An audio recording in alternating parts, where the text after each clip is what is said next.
Saludos y bendiciones a todos. Bienvenidos a su canal Las Moradas de Sion. En este nuevo video queremos compartir con ustedes este mensaje que hemos titulado El sacrificio de Jesús. Vamos a hablar un poco acerca de esta obra majestuosa, cual Jesús vino a hacer a la tierra enviado por el Padre. Vamos también a echar un vistazo, aparte de los antecedentes que dieron apertura a la emisión de esta obra. Quiero pedirles que puedan emplear su Biblia en este video, ya que vamos a utilizar varias escrituras y deseamos que puedan leerlas juntos con nosotros. De la misma manera, solicitarles que nos presten atención detenidamente, porque vamos a ver algunos temas tanto en el plano natural como en el plano espiritual, para poder comprenderlas. Les agradezco por formar parte de este video y los bendecimos en este día. Iniciamos rápidamente colocando este video en manos del Señor con una pequeña oración. Padre nuestro que estás en los cielos, bendecimos tu nombre, alabamos tu nombre, reconocemos que tú eres el único Dios fiel y verdadero. Y en este día te damos todo el poder, todo el honor y toda la gloria, Señor. Gracias por permitirnos estar una vez más aquí reunidos delante de ti para compartir tu palabra, Señor. Te pido que nos utilices, te pido, Señor, que pongas tu palabra en nuestra boca, Señor, para que sea tú hablando, Señor, y no nosotros. Que no hablemos por nuestra propia cuenta, Señor. Te pido también en el nombre de Jesús, Padre Santo, que abras el entendimiento a cada uno de nuestros oyentes y que puedan atesorar esta palabra y recibirla en sus corazones para honra y gloria de tu santo nombre. Te damos todo el poder, te damos todo el honor, te damos toda la alabanza y reconocemos que enviaste a tu Hijo amado Jesús en carne al mundo para sacrificio por nuestros pecados. En el nombre de Jesús te agradecemos. Amén y amén.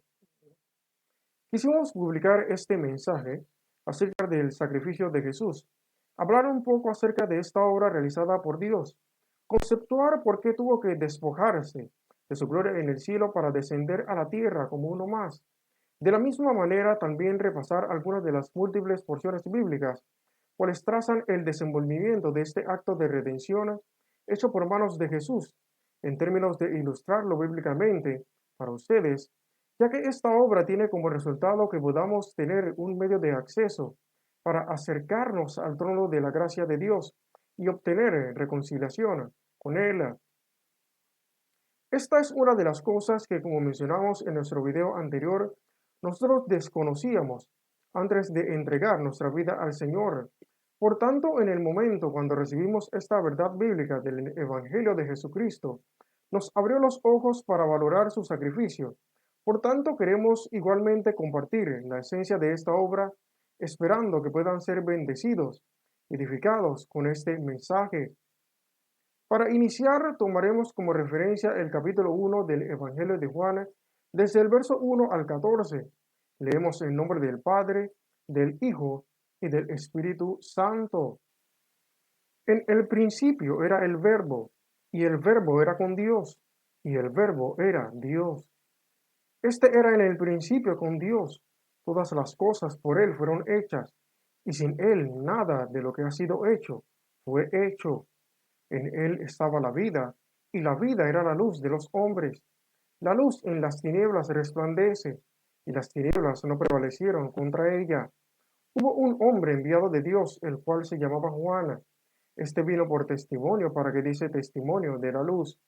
Aquella luz verdadera que alumbra a todo hombre venía a este mundo. En el mundo estaba, y el mundo por él fue hecho, pero el mundo no le conoció. A lo suyo vino, y los suyos no le recibieron. Mas a todos los que le recibieron, a los que creen en su nombre, les dio potestad de ser hechos hijos de Dios, los cuales no son engendrados de sangre, ni de voluntad de carne, ni de voluntad de varones, sino de Dios. Y aquel Verbo fue hecho carne, y habitó entre nosotros, y vimos su gloria, gloria como del unigénito del Padre, lleno de gracia y de verdad. Se inicia esta porción de las Escrituras observándose la preexistencia de Jesús. Jesús, siendo el Verbo de Dios, existía desde antes de la fundación del mundo y la creación de todas las cosas. Los cielos, la tierra y todos sus componentes fueron creados por Dios, incluyendo a Jesús, ya que como se menciona en los primeros versos, el Verbo era Dios. Jesús forma parte de las tres identidades que caracterizan al Dios Todopoderoso, Padre, Hijo y Espíritu Santo. Jesús estaba en la presencia del Padre, en la majestad de la gloria de Dios en el cielo, antes que el mundo y el hombre fuesen fundados.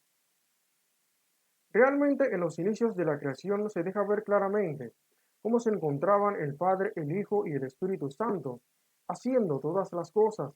Allí estaba el Dios el Padre. Leímos hace un momento cómo el Verbo Jesucristo era igualmente con Dios.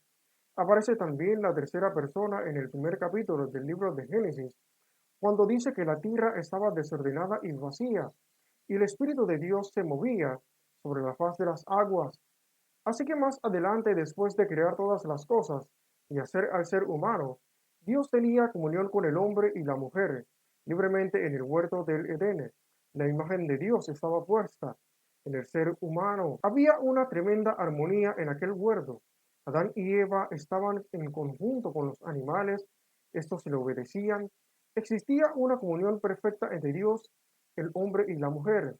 Dios descendía al huerto de vez en cuando y conversaba con el hombre. Mira qué tan grande era la comunión que tenía Dios con el ser humano y el dote de sabiduría emitido por Dios hacia el hombre, que dice la Biblia en Génesis capítulo 2, versos 19 y 20, que después de Dios haber formado a todos los animales, las bestias del campo y las aves del cielo, las trajo a donde Adán, para que les pusiera nombre. Y Adán fue el autor de nombrar a todos los animales. Ni siquiera fue Dios quien nombró a los animales, fue el hombre, de acuerdo con lo que se relata en la Biblia, en Génesis capítulo 2, versos 19 y 20. Para poder comprender a plenitud esta obra redentora de Jesús, es necesario entender lo sucedido en los inicios de la humanidad, estando Adán y Eva en el huerto del Edén, ver la parte natural y a su vez la parte espiritual. Dentro de poco vamos a ver un pantallazo de los primeros pasajes del libro de Génesis. Así que como vemos, Jesús estaba con el Padre antes que los cielos y la tierra fuesen fundados. Jesús también representa la luz verdadera que alumbra a todo hombre. Él dijo en una oportunidad que Él es la luz, y el que le sigue no andaría en tinieblas. El verbo o la luz, como se le menciona en esta porción del Evangelio de Juan, fue hecho carne y vino al mundo. Conocemos la historia del nacimiento de Jesús, cómo llegó del cielo a la tierra, concebido por el Espíritu Santo. El ángel Gabriel había sido enviado por Dios a visitar a María para entregarle la noticia de que engendraría a un hijo, igualmente dejándole saber de antemano que sería alguien grande que llegaría a ser reconocido como el Hijo del Dios Altísimo. Dios le daría el trono de David y reinaría sobre el pueblo de Dios, y su reino sería un reinado eterno, el cual no tendría fines. Cuando María recibió la noticia por parte del ángel, aún era virgen. Por consiguiente, ella reconocía que era algo totalmente extraño el quedar embarazada, ya que para este momento aún no tenía intimidad con ningún hombre. Así que aquel ángel termina por motivarla, dándole más fe, al notificarle que no existe nada imposible para Dios, de manera que el nacimiento de Jesús sería hecho no por simiente humana, sino por simiente divina. En aquella misma hora le hizo saber que el Espíritu Santo vendría sobre ella, y por efecto de esto ella concebiría un hijo, al cual debería ponerle por nombre Jesús. Luego más adelante, al momento del alumbramiento, aquel verbo de los inicios vino a ser hecho carne, tomando forma corporal, llegando a tener un nacimiento, crecimiento, llegar al fin de sus días como una persona común y corriente. Muchos de aquella época pensaban que cuando el Mesías llegara, ninguna persona sabría de dónde sería. Muchos esperaban que el Mesías apareciera repentinamente, pero no fue el proceder de Dios. Su engendramiento vino a ser sobrenatural, pero su vida como tal fue normal en el sentido de todas las etapas comunes que pasa toda persona. La gente del pueblo sabían que Jesús era de Galilea, conocían a sus familiares, su madre María, José, quien viniera a ser su padrastro, y a sus hermanos, pero por otra parte, y a la misma vez, su vida no era normal, porque era el Hijo de Dios, era portador de su gloria, tenía la responsabilidad de redimir el pecado de la humanidad y por motivo de esto debía padecer grandes persecuciones y pasar por diferentes tentaciones a lo amplio de su vida. Desde su nacimiento Jesús era perseguido. Cuenta la historia cómo José, María y el recién nacido Jesús tuvieron que huir a Egipto porque Jesús era buscado por el rey de Judea para matarlo. Varios años después de ser bautizado por Juan el Bautista, Jesús vino por el Espíritu Santo al desierto, ayunando 40 días y 40 noches, y era tentado por el diablo mismo. Se cuentan los inicios del Evangelio de Mateo, Marcos y Lucas, cómo el diablo traía sobre Jesús diversas formas en la cual le tentaba. Mientras ejercía su ministerio era igualmente tentado y perseguido por el pueblo, los grupos religiosos de la época, los sacerdotes, escribas y los fariseos. Estas son algunas de las cosas que la Biblia registra.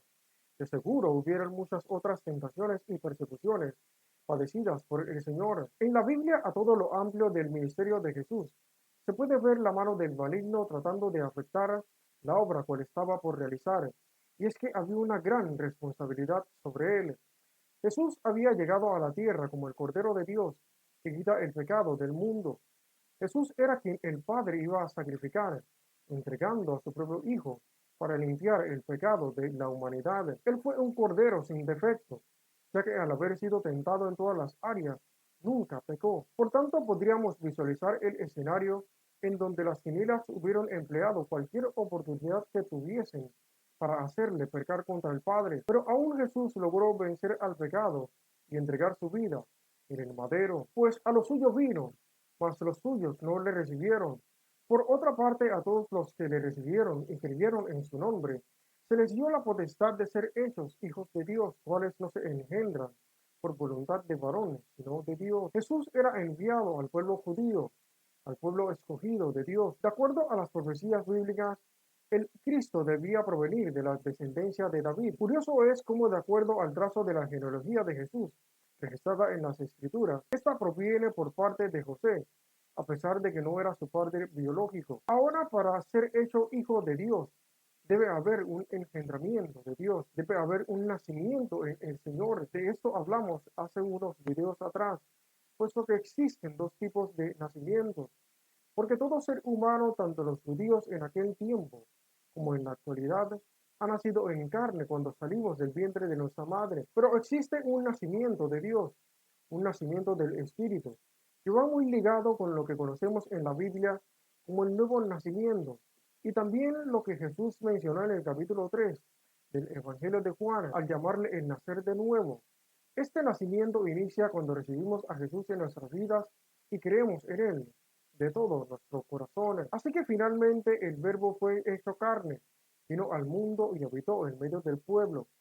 Manifestó las obras que provienen del reino de Dios. Las personas presentes en aquel periodo tuvieron el privilegio de ver el actuar del Padre en Jesús, cómo éste realizaba actos de gracia, sanando a los enfermos, libertando a los cautivos, resucitando a los muertos.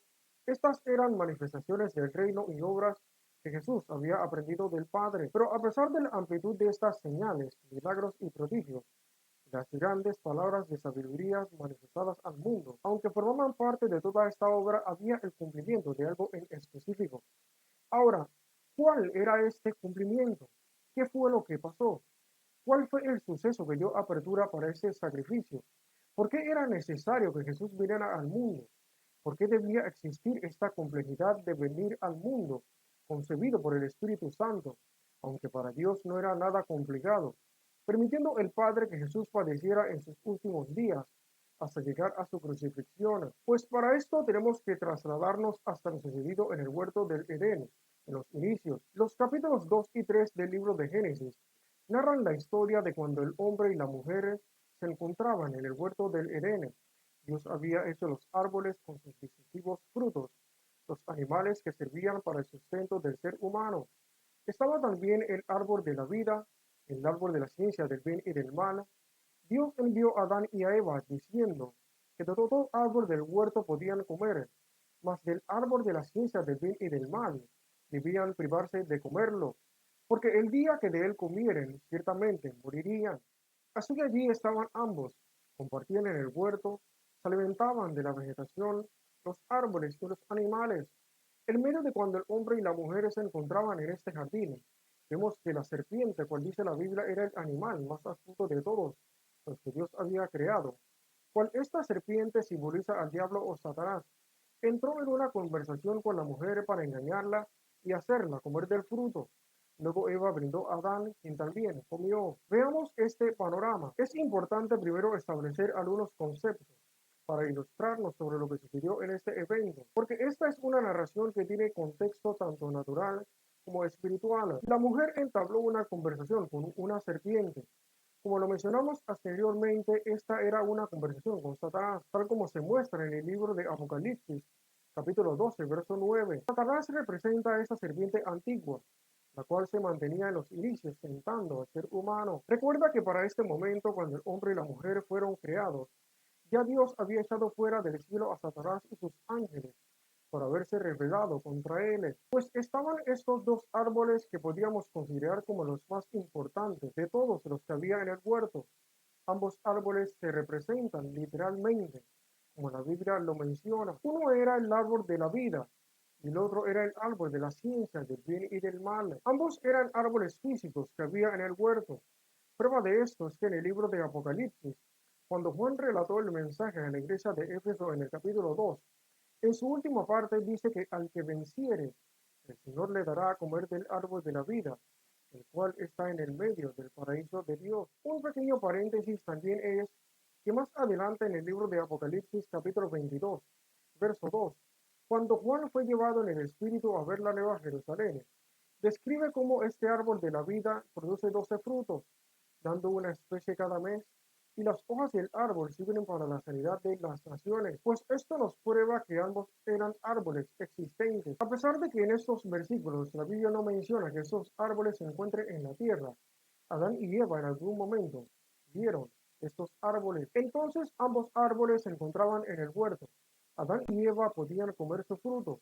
Lo que sucede con estos árboles es que a pesar que eran árboles físicos, representan algo en el plano espiritual y su representación es literalmente como la Biblia lo enseña. Primero, el árbol de la ciencia del bien y del mal se encontraba en medio del huerto. Dios había dicho que de ellos realizar el acto de comer de este árbol morirían. Este árbol representa, como nos enseña la Biblia, una ciencia, un conocimiento. Podríamos tal vez llamarlo como una filosofía de vida. Antes de Adán comer el fruto de este árbol, de la ciencia del bien y del mal, únicamente conocían el bien o lo bueno.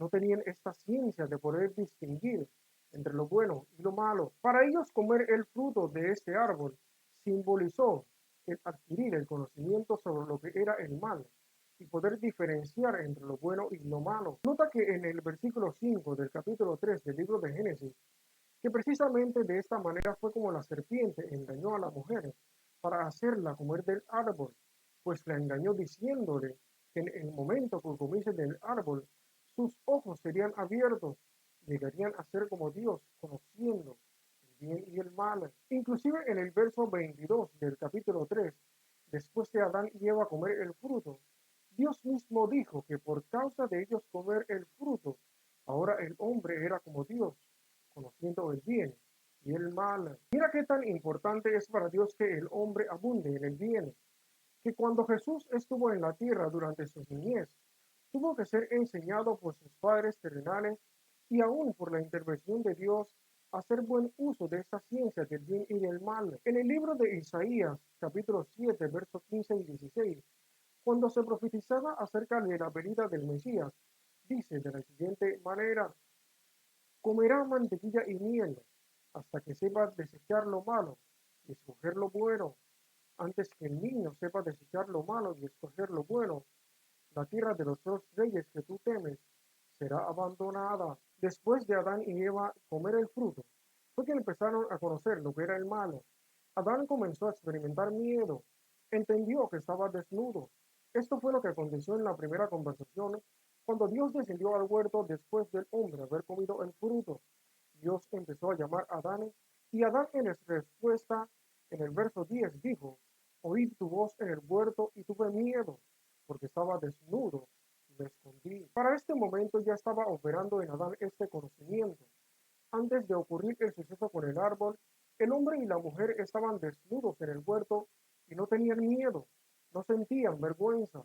Habitaban con los animales, los cuales la Biblia llama las bestias del campo. Y quiere decir que había toda clase de tamaños de animales y no les daba miedo porque no lograban discernir lo que era el mal. Y esto era una gran bendición para Adán y Eva, porque había una armonía perfecta en el huerto, al únicamente ellos conocer lo que era el bien. Al no poder distinguir entre lo bueno y lo malo, no tendrían realmente nada que les hiciese separarse de Dios, porque el hombre no tenía forma de poder hacer el mal, porque no lo conocía. Lo que en realidad separa al hombre de Dios es lo que el mal representa: el pecado, la desobediencia a Dios y la transgresión. Pues de esta manera el hombre lograría continuar su trayecto hacia toda una eternidad con Dios. Pero después de comer el fruto del árbol de la ciencia y recibir este conocimiento, la muerte vino a entrar a la humanidad. Algunos dicen que Adán y Eva comieron de un árbol de manzanas. Otros dicen que este árbol representa a Satanás. Lo cierto es que la Biblia habla acerca de un árbol de la ciencia del bien y del mal. Satanás no es el árbol, porque como vimos, esta es una ciencia que Dios mismo tiene. Pero Satanás forma parte del conjunto, porque Satanás es el tentador y el que incita al hombre a hacer el mal. Y en parte también representa el mal en la tierra para el hombre. Otro punto es que comieron del fruto de un árbol. Ahora, ¿cuál fue este fruto? ¿Por qué después de comerlo entendieron que estaban desnudos? Como mencionamos anteriormente, en esta narración tiene un proceder tanto en lo natural como en lo espiritual, ya que un alimento físico no tiene la capacidad de dar ese discernimiento. Ellos comieron el fruto naturalmente, pero a la misma vez espiritualmente adquirieron esta ciencia, este conocimiento. Ahora, había otro árbol en medio del huerto, el cual era el árbol de la vida. Para entender a mayor claridad lo que este árbol representa, es importante establecer otro concepto, y es que existen árboles naturales que son los que nos dan el fruto cual ingerimos, tal como los que se encontraban en el huerto. Pero también hay árboles simbólicos espirituales, y la palabra de Dios nos menciona en múltiples pasajes bíblicos. Veamos algunos ejemplos. En el Evangelio de Marcos, capítulo 8, versos 22 al 26. Una vez cuando Jesús estuvo en Bethsaida, le trajeron a un ciego para ser sanado. Jesús escupió en sus ojos, puso sus manos encima y le preguntó: ¿se veía algo? El hombre respondiendo dijo que veía a los hombres como árboles y los veía que andaban. Jesús le puso las manos encima nuevamente y su vista fue restablecida. Toda cosa acontece primero en el ámbito espiritual antes que en lo natural. Antes que su vista fuese restablecida totalmente y pudiera ver a los hombres claramente, él estaba viendo a los hombres en el simbolismo espiritual. El primero estaba viendo cómo se ve el ser humano simbólicamente en el plano espiritual. Por eso los veía como árboles. El ser humano en el plano espiritual simboliza a un árbol que da fruto. Diversas enseñanzas emitidas por Jesús mientras ejercía su ministerio se refieren al hombre de esta manera. Otro ejemplo es, y aún Jesús lo explicó a mayor claridad en Lucas capítulo 6, versos 43 al 45, diciendo: no es buen árbol el que da malos frutos, ni árbol malo el que da buen fruto, porque cada árbol se conoce por su fruto, pues no se cosechan hijos de los espinos, ni de las zarzas se vendían uvas. Jesús, al explicar esta alegoría, complementó diciendo que el hombre bueno del buen tesoro de su corazón saca lo bueno, el hombre malo del mal tesoro de su corazón saca lo malo, porque de la abundancia del corazón habla la boca. Jesús dijo todo esto refiriéndose al hombre, viéndolo como un árbol que da fruto simbólicamente. Así que el hombre en el plano espiritual es semejante a un árbol que da fruto, y su fruto puede ser bueno o malo. Entonces este otro árbol, el árbol de la vida, y a pesar de que no tiene mucha relevancia en la narración de este pasaje, este era el árbol más importante de todos los que había en el huerto. Curiosamente, Dios en ningún momento les prohibió comer de su fruto. Toda en los versos 22 al 24 del capítulo 3 de Génesis, que una de las razones principales por la cual el hombre y la mujer fueron expulsados del huerto, después de adquirir el conocimiento del bien y del mal, era precisamente para que no comiesen del fruto del árbol de la vida y vivieran para siempre. A tal punto que Dios puso una espada encendida que se revolvía por todas partes para guardar el camino hacia el árbol de la vida. Como explicamos anteriormente, existen árboles naturales y árboles simbólicos espirituales, y este es el caso de uno de ellos. Naturalmente, este árbol se encontraba físicamente en el huerto. Mencionamos hace un momento cómo en el libro de Apocalipsis se enseña que los redimidos tendrán la oportunidad de ver este árbol de la vida en la Nueva Jerusalén y aún comer de su fruto. Adán y Eva tenían la libertad de poder comer del fruto de este árbol durante todo el tiempo que estuvieron en el huerto, pero nunca lo hicieron. Nota en el verso 22 del capítulo 3 que en cambio una vez que el hombre recibió esta ciencia del conocimiento del bien y del mal, Dios sacó al hombre del huerto porque si comía del fruto del árbol de la vida, viviría para siempre, aún después de haber comido del árbol de la ciencia del bien y del mal, y entrar en ese estado de muerte, porque Dios le había dicho que moriría. Pues este árbol representa algo espiritualmente y simboliza a Jesús, el Hijo del Hombre. Él es el único árbol cuyo fruto da vida eterna. Él es el árbol que traspasa al hombre de muerte a vida. Él es el árbol que representa todo lo que es vida. Leímos en la cita bíblica del Juan capítulo 1 que en Jesús estaba la vida y la vida era la luz de los hombres. Jesús es el dador de la vida eterna. Jesús es el alimento de vida eterna, el fruto de vida eterna, el agua que salta para vida eterna, como dijo a la mujer samaritana, el pan de vida, y podríamos llamarlo de múltiples formas. Finalmente, observando los últimos acontecimientos en el huerto, Dios había dicho al hombre que el día que comiesen del árbol morirían. Sin embargo, ambos comieron, mas no murieron en aquel preciso momento. Entonces, ¿qué fue lo que ocurrió?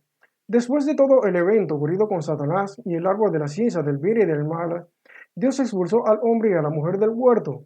Dice la Biblia en Génesis 5, versos 4 y 5, que Adán llegó a vivir una totalidad de 930 años y engendró hijos e hijas. Adán y Eva continuaron su vida después de comer el fruto. Incluso Adán llegó a vivir más de 800 años después que fue expulsado del huerto. Entonces, ¿cómo es que Dios les dijo que morirían y siguieron viviendo? Vamos a explicar esto, pero para entenderlo es importante visualizar lo que es la muerte, tanto en el plano natural como en el plano espiritual, porque el ser humano opera en ambos planos. En un inicio, luego de la creación, el ser humano viviría por siempre, no moriría. Sin embargo, a causa de la desobediencia a Dios, la muerte vino a integrarse al conjunto de partes que rigen el periodo de vida del hombre.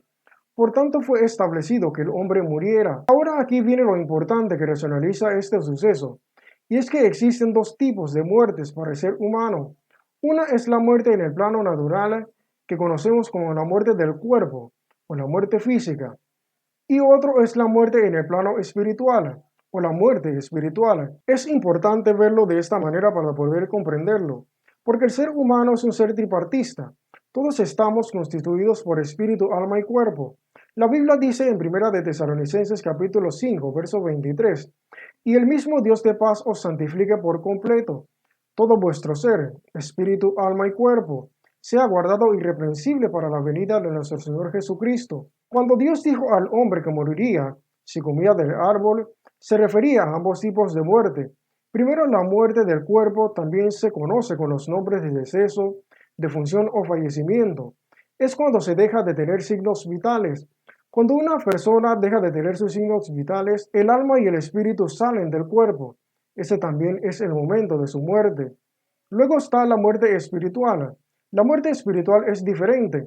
No es como el cuerpo, que en algún momento llega a desintegrarse. Toda alma, todo espíritu nunca deja de ser, existirá eternamente. Este tipo puede considerarse como un estado, porque la muerte en el plano espiritual es la separación de Dios. Entonces, si bien es cierto, Adán y Eva no murieron físicamente en aquel momento que comieron del árbol, pero sí murieron espiritualmente, porque se produjo una separación de Dios. El ser humano terminó siendo expulsado de la presencia de Dios, puesto que únicamente en Dios hay vida. Separado de Dios, el hombre se encuentra en un estado de muerte espiritual. Igualmente le fue dado al ser humano el acorde de los días de su vida en cuerpo. Eventualmente el hombre también llegaría a morir corporalmente en un determinado momento. Aquí vemos el inicio de todas las cosas. Luego de ser expulsados del cuerpo, La humanidad vino a caer en ese estado de muerte espiritual por el pecado. Toda persona que nacía en el mundo heredaba esta condición. El pecado nos separaba de Dios, porque Dios es santo, Dios no habita con el pecado. Dios ama al pecador, Dios ama al hombre, pero Dios no habita con el pecado. Por tanto, el hombre ya no podía entrar a la presencia de Dios por causa del pecado. Por consiguiente, el hombre empezó a vivir en la tierra en un estado de muerte espiritual. A causa de la desobediencia del hombre y la mujer, se produjo una fractura entre la comunión de Dios y el ser humano. Entonces la comunión con Dios y la vida en eternidad que había en los inicios de la creación debían de ser restauradas para devolver a la humanidad la plenitud de esta vida en abundancia que el hombre experimentaba en el jardín del Edén.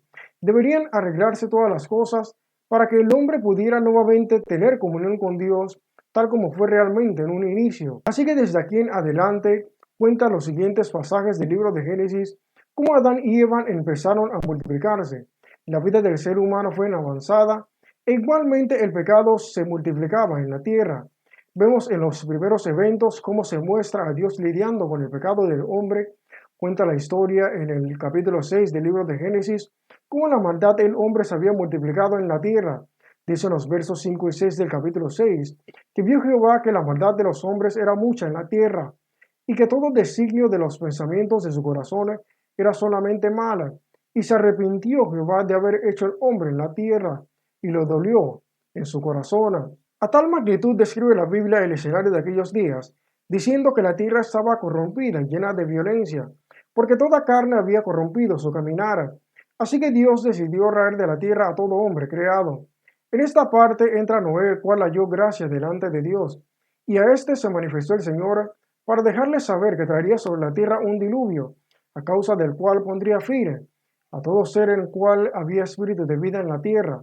Por tanto, en vista de preservar a Noé y a su familia y que llenase nuevamente la tierra, Dios le instruccionó el construir un arca para que entrasen Noé, su esposa, sus 3 hijos y las 3 mujeres de sus hijos. Más adelante llegaron las aguas y empezó el diluvio por 40 días y 40 noches, de manera que únicamente esas 8 personas sobrevivieron al diluvio en toda la tierra. Pues vemos estos actos en donde el Señor lidiaba con la maldad y el pecado del hombre para limpiar la tierra. Ciudades fueron destruidas a causa del pecado igualmente. Otro ejemplo es lo sucedido en Sodoma y Gomorra. Dios había resuelto el destruir la ciudad y sus habitantes porque el pecado se había agravado en extremo. Abraham, presente en aquella época, intentó negociar con Dios intercediendo por los habitantes, pero eventualmente Dios terminó enviando un fuego sobre la ciudad, quedando destruida, y en este evento únicamente se salvaron Lot, sobrino de Abraham, y sus 2 hijas. No es que Dios se complacía en dar muerte a la humanidad, porque Dios es misericordioso. Dios ama al ser humano, pero no habita con el pecado. Por consiguiente, el pecado estaba en la tierra. Debería manifestarse una forma por medio de la cual se pudiese limpiar el pecado del hombre. Habían en estas épocas hombres piadosos, los cuales vivían y caminaban en justicia. Estos hallaban gracia delante de Dios y obtenían su favor, como por ejemplo Abraham, Lot, Noé y muchos otros personajes bíblicos, pues debía generarse un pueblo, una descendencia, lo cual diese lugar para preparar el camino para esta obra de restauración y limpieza del pecado de la humanidad. Parte importante del surgimiento de este pueblo aparece con el llamamiento de Abraham, quien es considerado el padre de la fe. Dios entregó a Abraham la promesa de una descendencia, manifestándole el mirar las estrellas del cielo, si de alguna manera podía contarlas, porque así de grande sería su descendencia, y en su simiente serían benditas todas las familias de la tierra. El cumplimiento de esa promesa se deriva del pueblo de Dios, tanto naturalmente como en la fe, debido a que el pueblo judío, de la descendencia cual más adelante nacería el Mesías, proviene de esta promesa a Abraham, pero la promesa alcanza aún a los no judíos por medio de la fe, porque esta promesa aún se extiende hacia todas las familias de la tierra. A través de la historia se emplearon algunas formas sobre limpiar el pecado. Una vez el pueblo judío llegó a ser formado, había padecido una esclavitud en Egipto por más de 400 años. Luego llegó un determinado momento en donde Dios levantó el liderazgo de Moisés y Aarón, y estos siendo enviados por el Señor, guiaron al pueblo de Israel hacia su liberación de la esclavitud. en dirección hacia una tierra prometida cual Dios daría a los judíos por heredad. Cuando el pueblo llegó hacia el desierto del Sinaí, Dios manifestó a Moisés su intención por querer convertir al pueblo judío en un grupo especial de sobre toda la tierra, haciendo que el pueblo de Israel se constituyera en un reino de sacerdotes.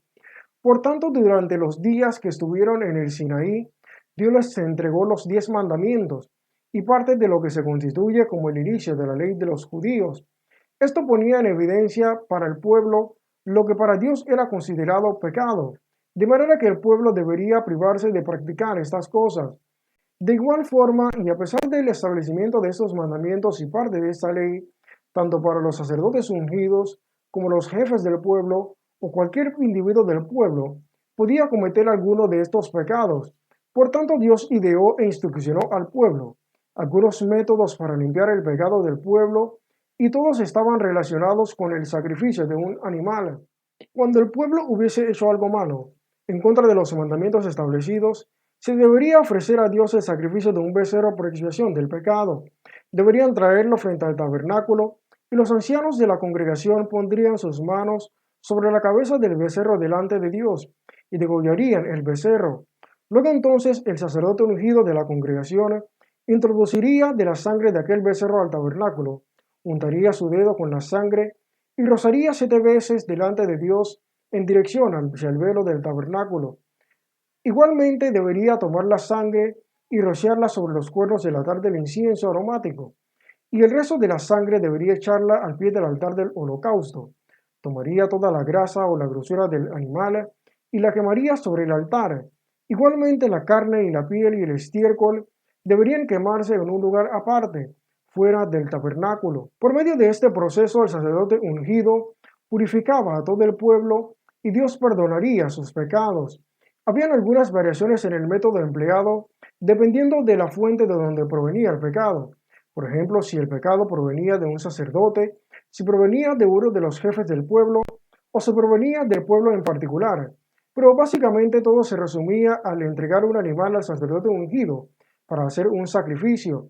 Cada vez que se concluía el sacrificio del becerro, se debería luego purificar el altar, ungiéndolo para santificarlo. Otro ejemplo es también en la vida de Job. Cuenta la Biblia en el primer capítulo del libro de Job cómo éste todos los días se levantaba por la mañana y ofrecía holocaustos a Dios conforme al número de todos sus hijos para limpiar su pecado y santificarlos. Porque Job decía que tal vez sus hijos, en medio de los banquetes que hacían, habían pecado de alguna manera o blasfemado contra Dios. Así que Job ofrecía holocaustos a Dios todos los días por sus hijos para santificarlos de cualquier pecado que hubiesen podido cometer. De manera que estaba esta ley de los judíos que regían al pueblo, pero ninguna persona podía cumplirla en toda su amplitud. Por tanto, se debía ofrecer sacrificios y ofrendas ante Dios para limpiar el pecado y purificar al pueblo. Ahora, a través de todo este trayecto desde el huerto del Edén hasta el nacimiento de Jesús, ocurrieron muchos eventos cuales simbólicamente representaban parte de esta obra que el Padre haría con Jesús. Un ejemplo ampliamente ilustrativo es cuando Abraham estuvo por sacrificar a su propio hijo Isaac. Dios ordenó a Abraham el ofrecer a Isaac su hijo en holocausto. Abraham en obediencia cumplió las instrucciones emitidas por el Señor, aproximándose hasta el monte y edificando un altar para el sacrificio. Justo cuando Abraham estuvo a punto de degollar a su hijo, el ángel lo interrumpió para frenarlo de cometer el acto.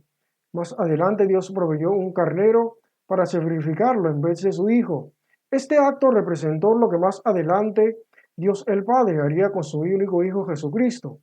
De la misma manera Dios lo ofrecería como sacrificio para limpiar el pecado de la humanidad, porque cientos años más adelante Jesús llegaría a la tierra como el Cordero de Dios que quita el pecado del mundo, pues el pueblo se había establecido, tenían su ley, tenían sus regulaciones, tenían sus autoridades sacerdotales y la manera de limpiar el pecado temporalmente. De igual forma, este sacrificio del animal en expiación por el pecado del pueblo también estaba simbolizando lo que más adelante Dios el Padre haría con Jesús, al ofrecerlo en sacrificio como un cordero sin mancha por el pecado de la humanidad. Este vendría a ser uno de los propósitos principales de la llegada de Jesús, al mundo. De la misma manera, Dios empezó a levantar siervos y profetas para traer dirección al pueblo. Muchos de ellos eran ampliamente utilizados por el Señor. Algunos tuvieron grandes ministerios, realizando tremendas hazañas. Personajes como Moisés, Aarón y Josué, quienes fueron utilizados por Dios para libertar al pueblo de la esclavitud en Egipto e introducirlos hacia la tierra prometida. Personajes como Elí, Samuel, quienes trajesen palabra profética al pueblo e ungiesen a algunos de los reyes. Otros grandes personajes tuvieron participación en el servicio a Dios como David, el cual fue uno de los mejores reyes que tuvo el pueblo. Dios entregó a los israelitas amplias victorias por medio de su liderazgo. Más personajes como Isaías, Elías, Eliseo, Daniel, Zacarías, entre algunos otros. Muchos de estos sirvientes de Dios profetizaron acerca de la venida del Mesías, cómo sería su vida y parte de la obra que realizaría en el mundo.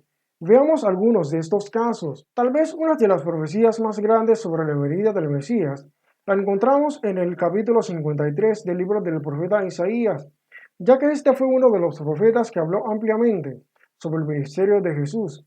Cuando se expresaba al pueblo parte de esta obra a realizar por parte del Hijo de Dios, él vendría a ser sacrificado por los pecados, herido por nuestras rebeliones, morido por nuestros pecados, y sería castigado por la paz del mundo, azotado por nuestra rebelión, y para que por su llaga fuésemos nosotros curados.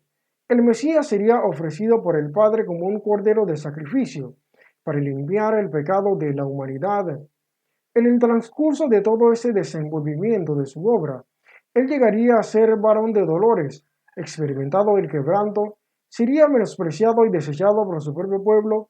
Sin embargo, al final de todos los acontecimientos, cuando llegase a ver el fruto de la aflicción de su alma a causa de su padecimiento, él se alegraría al ver todo en lo que pudo lograrse por medio de su angustia. También igualmente en el capítulo 42 del mismo profeta Isaías, se habla acerca de cómo el Mesías sería puesto por luz para traer justicia y guiar a las naciones por medio de la verdad, expresando igualmente que aquel Mesías sería un actuar humilde, un ministerio sencillo, sería puesto ante los israelitas como símbolo del pacto entre Dios y ellos, pondría a los cautivos en libertad y abriría los ojos a los ciegos, soltaría a aquellos que anduviesen en calabozos oscuros, y de esta manera habría prevalecer la justicia sobre toda la tierra. Isaías igualmente profetizó el nacimiento de Jesús en el capítulo 7, al establecer que una virgen concebiría un niño. Todo esto vino a cumplirse más adelante con lo ocurrido con María, en los sucesos que tomaron lugar para el nacimiento del Señor. David igualmente profetizó de forma dispersa entre los cánticos y escritos encontrados en el libro de los Salmos. Muchas de estas profecías reflejaban eventos que habrían de cumplirse durante la manifestación del ministerio de Jesús. Como por ejemplo, David escribió acerca de la venida del Mesías, aquel que llegaría al pueblo en nombre del Señor, el Rey de Israel, e igualmente profetizó que el Mesías permanecería para siempre, tenía un sacerdocio eterno. Al igual, todos estos acontecimientos curiosos generados al final del ministerio de Jesús, cuando estaba a punto de dar su vida por la humanidad en la cruz, fueron profetizados por David. El no quebrar sus huesos, el beber vinagre en vez de agua y el echar suertes sobre su vestimenta. Así que Dios, mediante los profetas, anunció al pueblo la venida de un Mesías que por medio del cual se perdonaría el pecado de la humanidad y se salvaría al mundo. Muchas de estas profecías eran testimonio para el pueblo, mediante las cuales el pueblo podría distinguir la verdadera identidad del Mesías. Por tanto, pasado el tiempo establecido por Dios, llegó el momento de la venida del Mesías al mundo.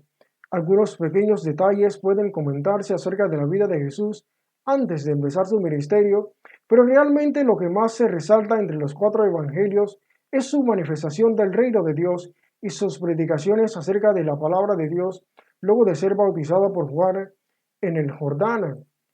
El inicio de estas cosas marcaban el preámbulo para el cumplimiento de la obra de su sacrificio.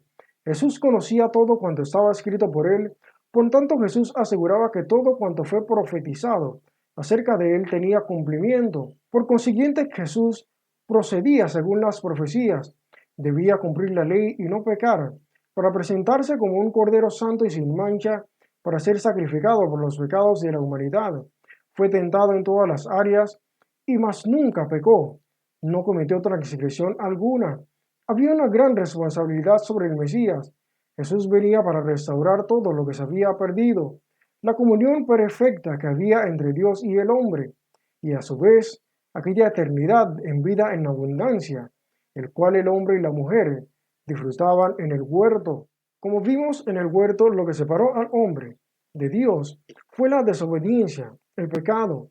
Al comer el fruto de la ciencia del bien y del mal, el hombre dio inicio a salir de la vida en abundancia que tenía con Dios en el huerto, para entonces caer en ese estado de muerte espiritual y eventualmente muerte corporal. Por consiguiente, ya el hombre no podía entrar a la presencia de Dios por causa del pecado. El pecado separaba al ser humano de Dios. Y de igual forma, toda persona después de Adán y Eva, que nacía en el mundo, venía con esta misma condición de muerte espiritual.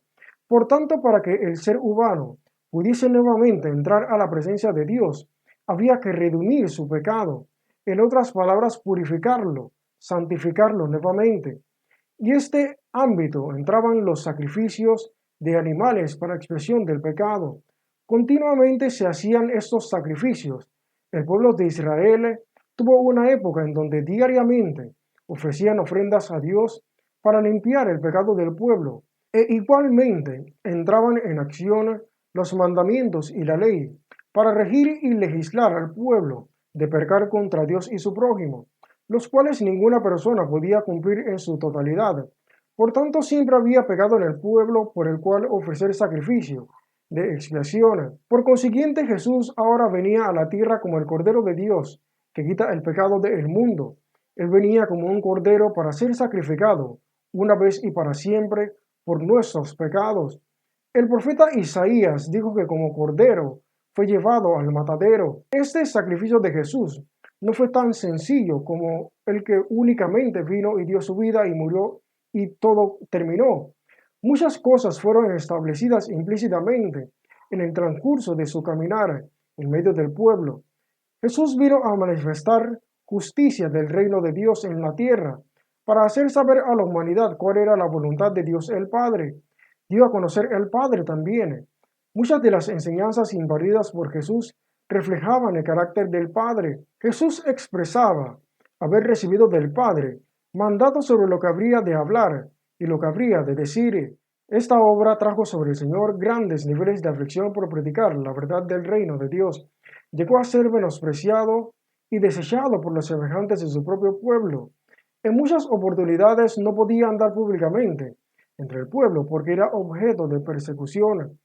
Incluso la parte de su vida, cual representativamente hace similitud al sacrificio del animal realizado por el pueblo en el antiguo pacto, para esta carga del pecado sobre Jesús fue de mayor envergadura, porque en la antigüedad el sacerdote ungido únicamente degollaba al animal y recogía la sangre y una vez muerto, tomaba las otras partes y las quemaba para terminar el sacrificio. Pero Jesús tuvo que padecer fuertemente. Isaías dijo que él debería ser castigado por nuestra paz, molido por nuestros pecados. Y toda esta profecía vino a cumplirse luego de su arresto.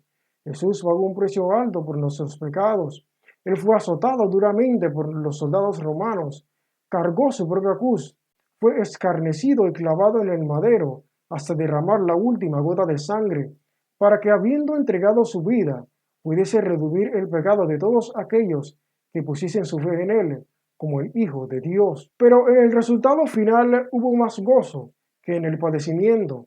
Esta fue una obra del Padre y del Hijo, en amor por la humanidad. Estábamos separados de Dios por el pecado.